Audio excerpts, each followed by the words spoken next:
Hello दोस्तों, मैं सचिन मिश्रा फिर से आपका स्वागत करता हूं अपने YouTube चैनल SSB सोल में। दोस्तों, अभी तक हम लोगों ने 1857 की क्रांति को पढ़ा।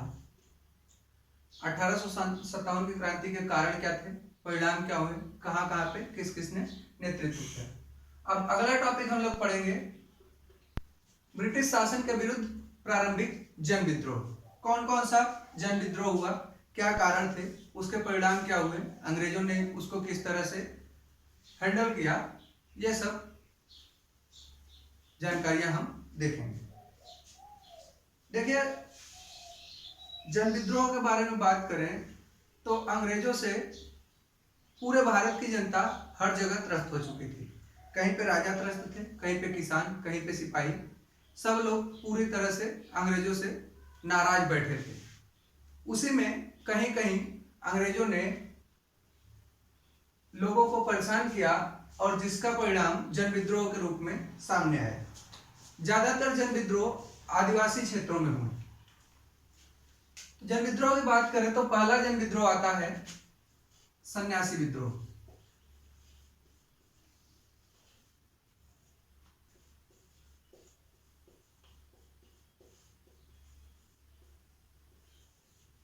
पहला विद्रोह सन्यासी विद्रोह होता है 1770 में।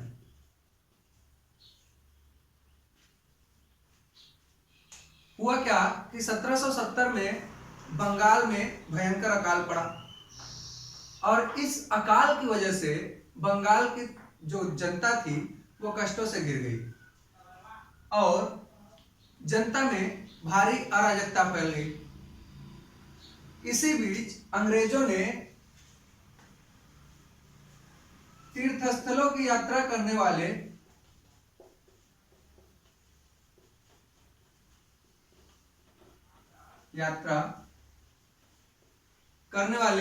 तीर्थयात्रियों पर प्रतिबंध लगा दिया।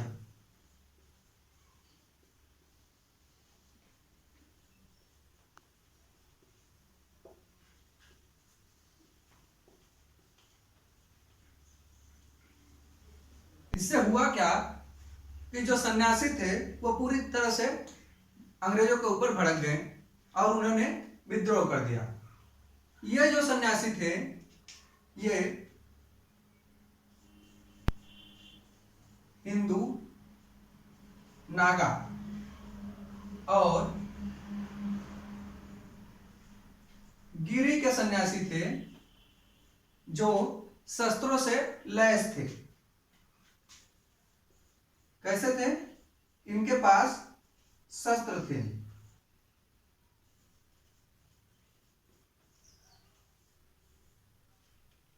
तो इन्होंने अंग्रेजों के खिलाफ एक तरह से मोर्चा खोल दिया। अब हुआ क्या, इस विद्रोह की सबसे खास बात थी कि इसमें हिंदू और मुस्लिम दोनों ने कंधे से कंधा मिलाकर एक दूसरे का साथ दिया इस विद्रोह में। और अगर इसके नेतृत्व की बात करें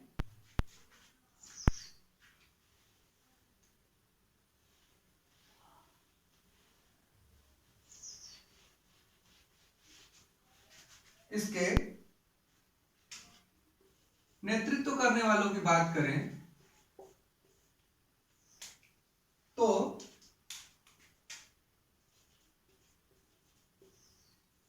मंजर शाह,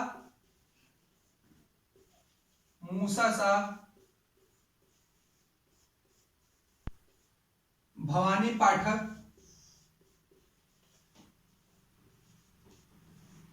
और देवी चौधरानी, इन चार लोगों ने इस विद्रोह का नेतृत्व किया। ये जो सन्यासी थे, जो हिंदू, नागा और गिरी के सशस्त्र सन्यासी थे, ये मराठों, राजपूतों, बंगाल के नवाब और अवध के नवाब की सेना में सैनिक रह चुके थे, जिससे अंग्रेजों को इस विद्रोह को दमन करने के लिए बहुत ही सख्त कदम उठाने पड़े। अब देखिए, अगर जानकारी की बात करें तो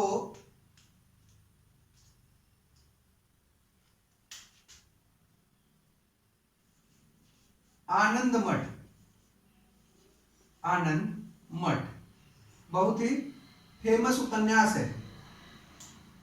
यह उपन्यास है बंकिम चंद्र चटर्जी का। आनंद मठ उपन्यास में सन्यासी विद्रोह की चर्चा मिलती है। बहुत ही सजीव चित्रण हुआ है आनंद मठ में सन्यासी विद्रोह का। तो ये तो हो गया सन्यासी विद्रोह। दूसरा बहुत ही महत्वपूर्ण विद्रोह आता है जिसको कहते हैं कोल विद्रोह।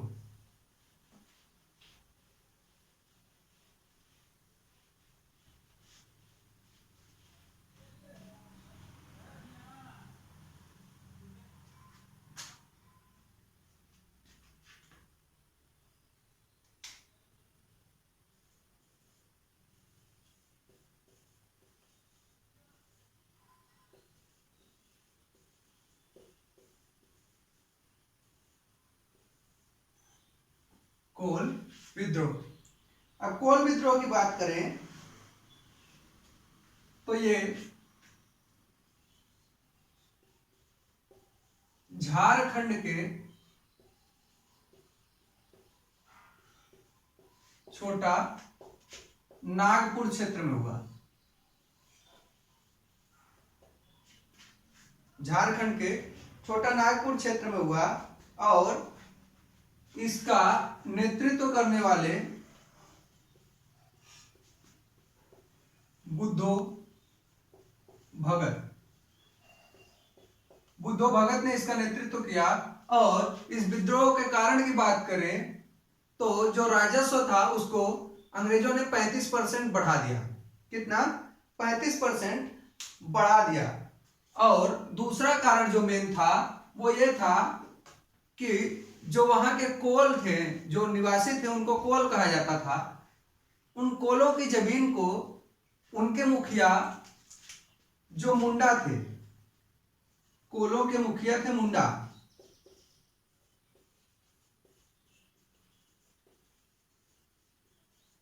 ये मुंडा भी एक आदिवासी होते थे, जनजाति होती थी मुंडा। मुंडाओं से छीन के इनकी जमीनों को मुस्लिम कृषकों और सिखों को दे दिया गया।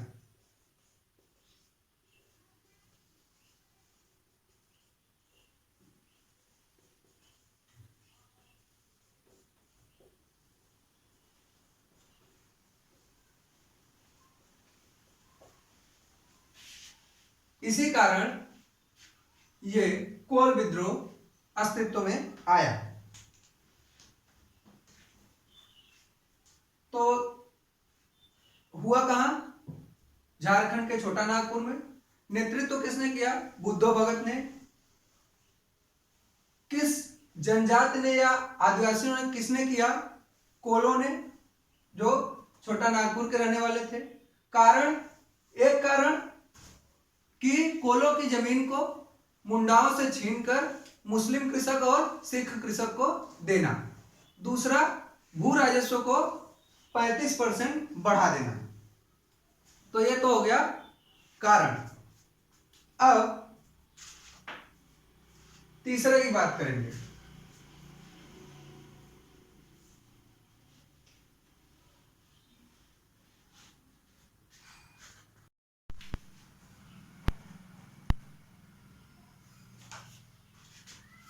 तीसरे विद्रोह की बात करेंगे तो तीसरा विद्रोह है संथाल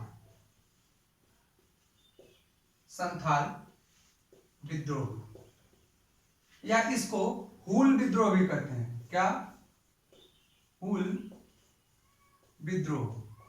और यह होता है 55 और 56 में। देखिए, क्षेत्र की बात करें तो इसका क्षेत्र कहां था? भागलपुर से लेकर राजमहल पहाड़ियों के बीच एक जगह है दमन कोह,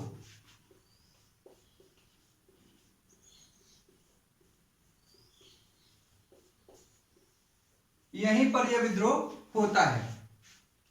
अब कारण क्या था विद्रोह का? विद्रोह के अगर कारण की बात करें तो कारण था राजस्व को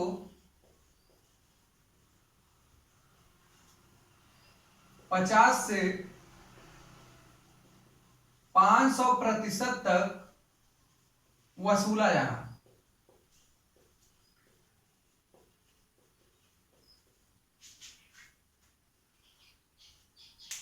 मतलब जिसको जिस तरह से लूटने खसोटने का मौका मिला सबने इनको लूटा। 1855 में जब विद्रोह बहुत ही तीव्रता से उभरा तो अंग्रेजों ने कैप्टन बारो के नेतृत्व में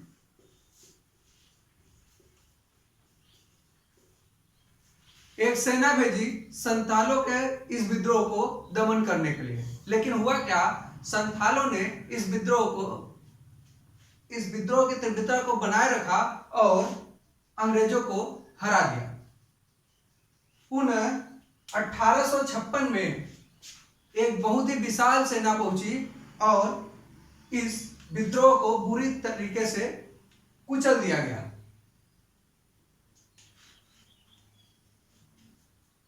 संथालों की बात करें तो संथाल जो थे वो बाहरी लोगों को दिकू कहते थे। क्या कहते थे? दिकू।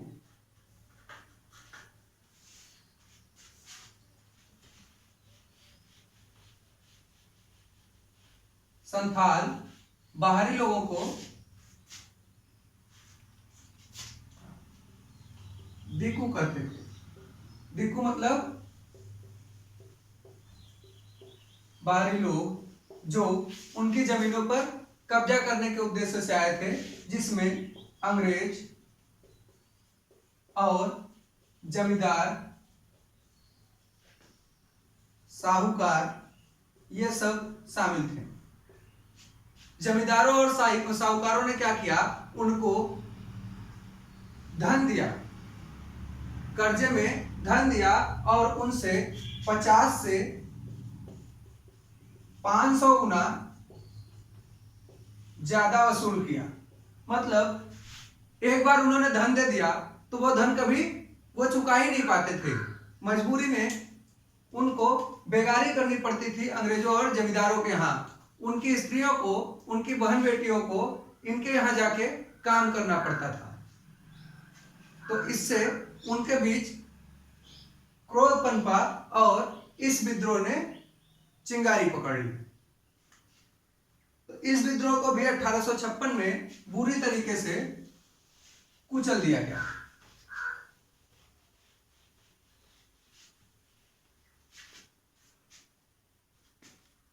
एक और विद्रोह की बात करेंगे,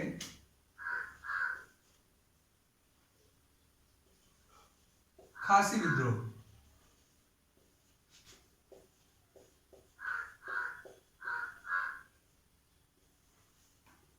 देखिए, बहुत ही शॉर्टकट में लिखूंगा, बाकी बातें मैं बोल के बता दूंगा, आप लोग स्क्रीनशॉट ले लेंगे।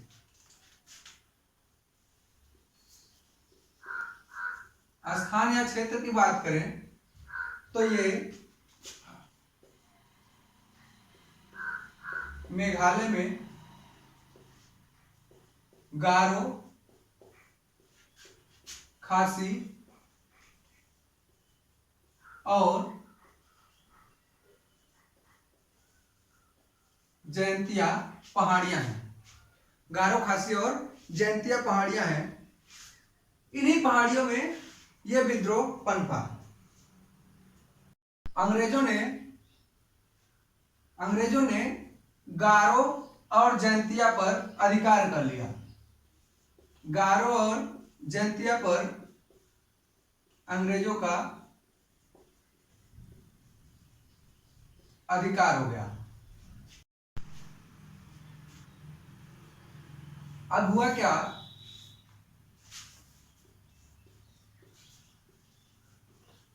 ब्रह्मपुत्र घाटी और एक जगह थी जिसका नाम था सिलहट, इन दोनों को अंग्रेजों ने जोड़ने का प्रयास किया और जोड़ने के लिए यहाँ पर कुछ लोगों को भेजा जो बंगाल वगैरह से थे। यहाँ की जो खासी जनजातियां थी उनको ये बात अच्छी नहीं लगी, क्योंकि वो वहां पर किसी तरह का डिस्टरबेंस नहीं चाहते थे। इनके राजा थे तीरथ सिंह। तीरथ सिंह, इन्हें तीरथ सिंह के नेतृत्व में इन लोगों ने विद्रोह कर दिया। इन लोगों ने इन्हें तीरथ सिंह के नेतृत्व में विद्रोह कर दिया और विद्रोह के बाद क्या हुआ, यह विद्रोह बहुत ही भयंकर तरीके से उभर के सामने आया। लेकिन बाद में 1833 में अंग्रेजों ने सैन्य बल से इस विद्रोह को कुचल दिया।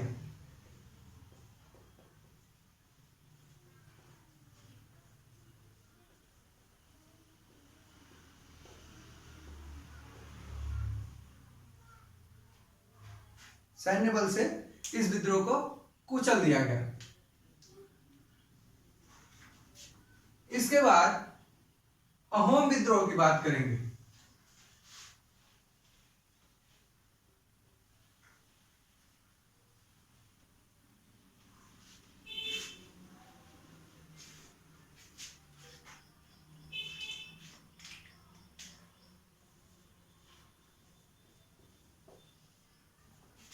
अहोम विद्रोह यह भी 28 से 33 के बीच में हुआ।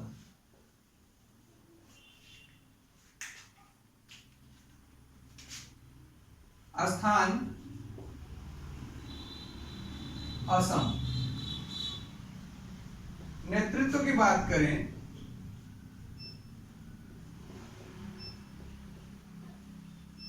गोंधर कुंवर, या इनका दूसरा नाम गदाधर सिंह। बर्मा युद्ध हुआ, उसके बाद अंग्रेजों ने असम पर अधिकार कर लिया और असम में रहने वाले लोग अहोम होते थे। तो हुआ क्या, जब इन्होंने असम पर अधिकार कर लिया तो अहोम को यह बात अच्छी नहीं लगी और गोंधर कुंवर या गदाधर सिंह के नेतृत्व में उन्होंने विद्रोह कर दिया। उसके बाद 1830 में रूपचंद्र कुंवर, इन्होंने भी विद्रोह का नेतृत्व किया, लेकिन इनका यह विद्रोह भी असफल रहा। बाद में 1833 में अंग्रेजों ने इस पर शांति की नीति अपनाई। 1833 में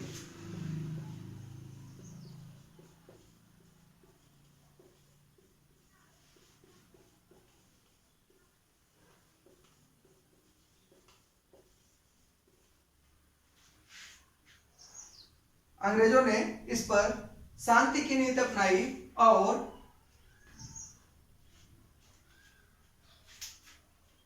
उत्तरी असम के जो प्रदेश थे,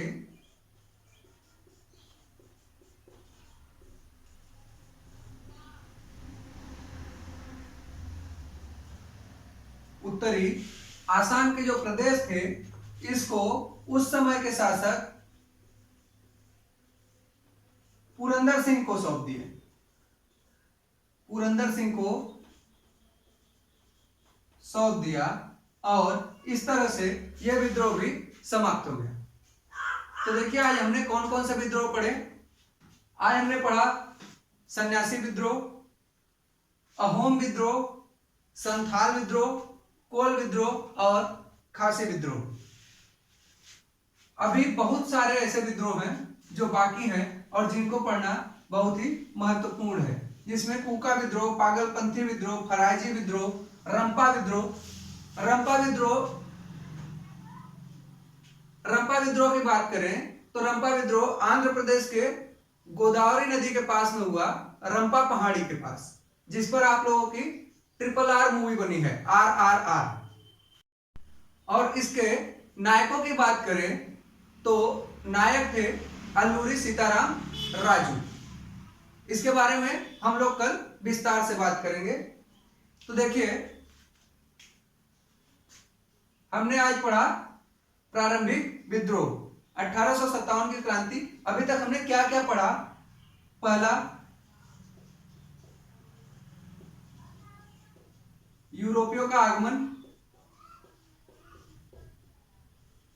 जिसमें जो जो यूरोपी भारत में आए उनको पढ़ा हमने। फिर 1857 की पूरी क्रांति पढ़ चुके हम लोग। आज प्रारंभिक विद्रोहों को पढ़ा।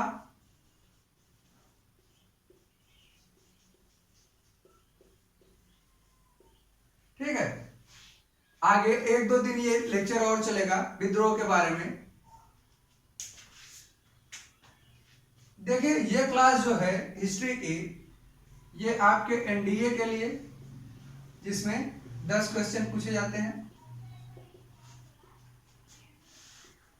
एसएससी के जितने भी पेपर होते हैं, चाहे एमटीएस, सीजीएल, सीएचएसएल, जो भी हो रहे हैं, और यूपी, SSSC का पेट आया है अभी, दिल्ली पुलिस कांस्टेबल,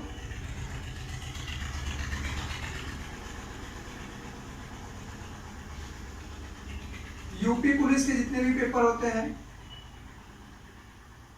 चाहे वो कांस्टेबल हो, चाहे वो एसआई हो। टेट की बात करें और सीटेट में भी ये क्लास बहुत ही महत्वपूर्ण रहने वाली है। तो आप लोग एसएसबी सोल के साथ जुड़ के इस क्लास का फायदा लेना भूलिएगा मत। हमारे चैनल को लाइक, शेयर, सब्सक्राइब करते रहिए, जिससे हम आपको और भी इम्प्रूव करके कंटेंट प्रदान करते रहें। तो आज के लिए इतना ही रखेंगे, मिलते हैं नेक्स्ट लेक्चर में। धन्यवाद।